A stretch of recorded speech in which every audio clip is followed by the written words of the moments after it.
Thank you, Dr. Anaga, for the kind introduction. This talk is primarily based for the postgraduates. Can you hear me? Can you see my slide? Yes, yes. Okay. So it's for the postgraduates, basic stuff, but something very, very important which should not be missed, just like Dr. Susmita was saying just now. So I'll be talking about cataract specifics. Now, it's very important when the patient comes, even for a simple cataract surgery, it's important to do a proper primary examination. Pre-op has to be proper, the surgery and the post-op care, everything including has to be very proper. The first impression of the center, which is formed in the first 3 minutes, the ambience, diagnosis, and nexa, judge the patient's moods and requirements. Once you have diagnosed cataract, don't jump to counsel the patient for multifocal or toric. If you don't have an OCT checked with pinhole correction, specular microscope is an important tool in an elderly patient, but if you don't have, you can still use your slit lamp to see the endothelium. Tell them post-operatively they will need glasses and don't promise too much from before. It's very important that you check the blood pressure, sugar, the intraocular pressure, the sac wash, all these things that we are doing every day. It has to be really, you should not miss anything in your day-to-day practice once you have finished post-graduation. Proper sterilization, even for cataract surgery, is very important. Every time you are using the viscoelastic or the balanced salt solution, you have to check the expiry. It's very important when you're doing the cataract surgery, you have to do a timeout to see which eye you are operating, what is the IUL number you are using, whether the consent form has been filled or not. In the pre-surgical room, the patient, if you have enough space, it's important that the patient relaxes so that they are not so nervous in the operating room. A pillow below the knees also helps them relax while they are on the operating table, and monitor BP pulse when you are operating the patient. And before the surgery also, it's important that you tell the patient that the light will be coming from the top and that they have to keep looking straight at it if you are doing a topical cataract surgery. A physician is important to be there in the hospital, and if God forbid if something happens, then the Consumer Protection Act, you'll be on the wrong side of the law, and it's important to have a physician over there. Use betadine for 3 minutes prior to the surgery. Phaco drape to cover the eyelashes is something very important, as has been seen in many endophthalmitis studies. Universal speculum is used for moderate elasticity. A QPS wash is done of the eye before starting, and a clear corneal topical start with giving blocks only 2 to 3 ml. Initially, when you want to start clear corneal surgery, maybe a little a block will help you initially. This is the type of drape you should put so that all the eyelashes are inside, and a little pillow below the knees will help the patient a lot in relaxing. Now, do not hesitate in using the dye. High density viscoelastic helps initially. When you are in the OT, you should have all these things ready, because you never know when you will need what. You should have a CTR, you should have a ACIL, iris hooks, and sutures. God forbid if anything is needed, then you should not be at a loss that they were not available in the OT. It is important that when you, after post-graduation or during post-graduation and after you have started your practice, use new blades for good results, and also for the fact that it will avoid sudden entry. Don't use used blades again and again, because it may not be very safe. Always sit temporally to keep your site of incision temporal or superior temporal as is comfortable for you. Never make a paracentesis exactly at 12 o'clock if you are doing the right eye, because the healing time is longer because the lids open and close. Now, as I was saying earlier, to make your life comfortable initially, there's no problem in using a dye. Use a dye. As you will get more experience, you will stop using the dye, but in white cataracts, obviously, you will need it at a later stage. 15 to 20 seconds of using the dye to stain the anterior capsule is enough. Do not leave the dye in the anterior chamber without air bubble for long, because the endothelium, if it gets stained, then there will be a problem for you in viewing. And if you have started the rexis, if you feel staining is not enough, stop, wash out the visco, and you may want to stain again so that you can see clearly. Viscoelastic makes the eye firm so that the rexis is made properly. Once you are making the main entry, the main thing to see is that it should be square in shape so that it has the maximum safety. Start at the limbus and move upwards toward the apex, and then bend towards the superior pole after 1 millimeter after you have entered the cornea. If you enter before and if you have touched the conjunctiva, there may be chemosis. If such a thing happens, it may be a good idea to just cut open the little conjunctiva so that there is not full ballooning. Subconjunctival hemorrhage also may be there. Premature entry will be there, and too long entry wound. If you go too much ahead, there may be the entry wound may be too long, and there may be Descemet's injury also. As I was saying earlier, use new keratomes. Smaller the wound of entry width, easier it is to complete the rexis as there is less visco loss. Iris prolapse, as soon as you enter the AC, if you are having iris prolapse, then hydrate the cornea from the side. And if the prolapse persists, then you may want to put a suture on the sides. Use high density viscoelastic initially. Later, you may be good with HPMC. But initially, if you when you are doing these cataract surgeries, a high density viscoelastic is good. Now, managing small pupil, you have multiple options. Pharmacological options are there. Viscomydriasis also you can do. You can stretch the pupil. I'm just covering that these are the options that you have. You can keep in mind, and ultimately you can use iris hooks also. I won't go into the details of it.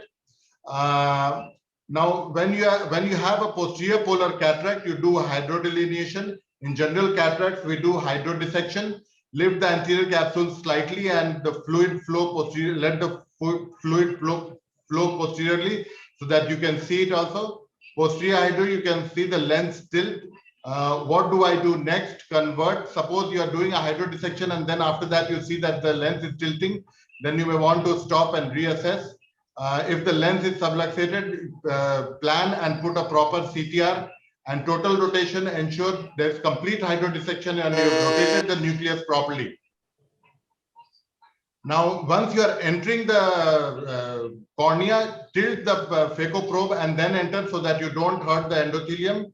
And once you have entered the anterior chamber, shave the cortex a little bit and then do the trenching. Soft cataracts are at times more challenging than hard cataracts. Stay in the pre-phaco mode for the entire surgery where phaco power is comparatively low, and so is the vacuum. Slide the instrument to be always tilted. Stay away from the rexis margin. Now, proper folding is essential to avoid inserting the cracked IOL. Check forward motion of the IOL. Suppose you are putting an IOL and it cracks, there is absolutely nothing. You have to cut it and take it out and put another IOL. Even if there's a little bit of break in the haptic, you want to change the IOL. The hydration should be careful. If there is a Descemet tear, you have to put while you're doing hydration, in the end also you have finished the case, there can be a Descemet tear, and you may want to rectify it by putting an air bubble and seeing carefully and putting it back on the endothelium. Preloaded IOLs, there's a lesser chance of contamination, so it may be a good idea to use preloaded IOLs. Self-loading, you have to take all asepsis precautions. Ensuring the size of main port for the IOL delivery. If the IOL has to go by 2.8 and you have made a 2.2 incision, then you want to make the incision a little bigger. Hydro assisted is also something with which then you don't have to clear the viscoelastic. But if you are doing it OVD assisted, then you want to make sure that you go behind the IOL and clean all the viscoelastic that is there. Can you please sum up? Okay. So in complications, there may be anesthesia related complications, there may be surgery per se itself, and there may be post-operative complications. There may be optic nerve damage, there may be globe perforation, there may be retrobulbar hemorrhage. These are the different complications which are there, which I'll just pass through. Endophthalmitis is something you have to be very careful of. Retinal detachment, negative photopsia, preoperative medications are there, which are here. Now, image-guided cataract surgery has also come in, which helps you in making correct capsular access. It helps you in a proper alignment of the toric IULs. Different companies are there which have these Alcon eyes, and sensomotic instruments are there. The image guiding systems are complemented by IOL Master, Pentacam, Lenstar, Aladdin. So many companies are there which help you making a pre-operative assessment. I will not go into the details. Patients who do not qualify for the image guiding are those who may be having amblyopia, central corneal scar, keratoconus, pterygium, post-PK, and who have very high refractive error. Now, something which is there, which is intraoperative OCT, which are used at higher centers. They also help you in doing a good cataract surgery. Thank you very much for your kind attention. Thank you, Dr. Satyajit. Yes, it was a very extensive and great talk. You literally covered all the aspects of cataract surgery. Thank you so much. Dr. Ashish Vaidya, are you here? Yeah, I'm here. Yeah. I would like to ask you a question regarding cataract training in our residents. Like whatever Dr. Satyajit sir said, a lot of importance is given to the steps like CCC and hydrodissection and phacoemulsification. However, how trained are our residents in managing complications and handling them on your own? Being a vitreoretinal surgeon, you must be seeing a lot of patients coming to you with drop nuclei and PCRs. What do you think is today's residents' experience in handling these complications, and what do you think we need to do about it? Well, it's an interesting question. It's like this, that in our times, if your patient had a vitreous loss, our Dr. Motwani, our head of department, would insist that the next case should be yours. This went a long way towards restoring confidence of the young surgeon, because he has created a complication, and if he does the next case well, his morale gets boosted. In today's day and age, with the phaco, if you get a PCR, then you get a nucleus drop. And if you get a nucleus drop, then this has to be managed by a retinal surgeon. So it depends upon whether the retinal surgeon expertise is available in that institute or no. If it is available, I'm sure that they would manage it very well. But at times you may need to refer the patient out to another institute for management, and that is when the difficulties would arise. Absolutely well said. And especially being in private practice, when a surgeon faces such a complication, it becomes a little stressful to him to be even say this to the patient and refer him to another institute. Dr. Sushmita, ma'am, I wanted your opinion on this, ma'am. Ma'am, please unmute yourself. Yes. Sorry. So I think it's really important to have the resident see his patient next morning. You know, what happens is aaj OT hua hai with somebody, and then there's OPD with somebody else, and clinic, at least sometimes it happens that the senior resident has then just taken a look, and so it's important to manage it throughout. I think it's more because we're doing glaucoma, so it's even more important that they learn how to manage post-operatively. But I think even cataract, once they know the complication and what can happen, I think that's when they're going to learn that the best thing to do is prevent it. And I think one of the problems with our residency, I don't know whether it's a problem or it's just the way it is, that somehow the residents get their time at the end of the day, when the biggies have finished, and then the microscope is then available. The sisters say we are understaffed and हमें packing करना है तो जल्दी करो. So this happens across the board. So I think another thing which would help in avoiding or maybe managing complications is if the resident or the trainee also has a table early in the morning when the seniors are around, to see what he's doing, to mentor him, and little nuances of ye mat karo, then this will happen. And I remember when I was way back, because in our junior residency, phaco wasn't there. So as senior residents, we just had started, and I can't forget Dr. Jagatram, once he was mentoring. And one small thing he said, that when you're doing a hydration, isko parallel karo. If you do it straight, then your descendants is likely to detach. One little thing like that. So if a senior is mentoring, it means a lot. So that's just one small way of. Right, ma'am. I think one more question I had was the moment a resident has a complication, the immediate impulse is to being taken over by a senior. So he just gets up and says, "Chalo, abhi to now I give up," and then somebody else. So, but when he goes into private practice, there's nobody around him to take over.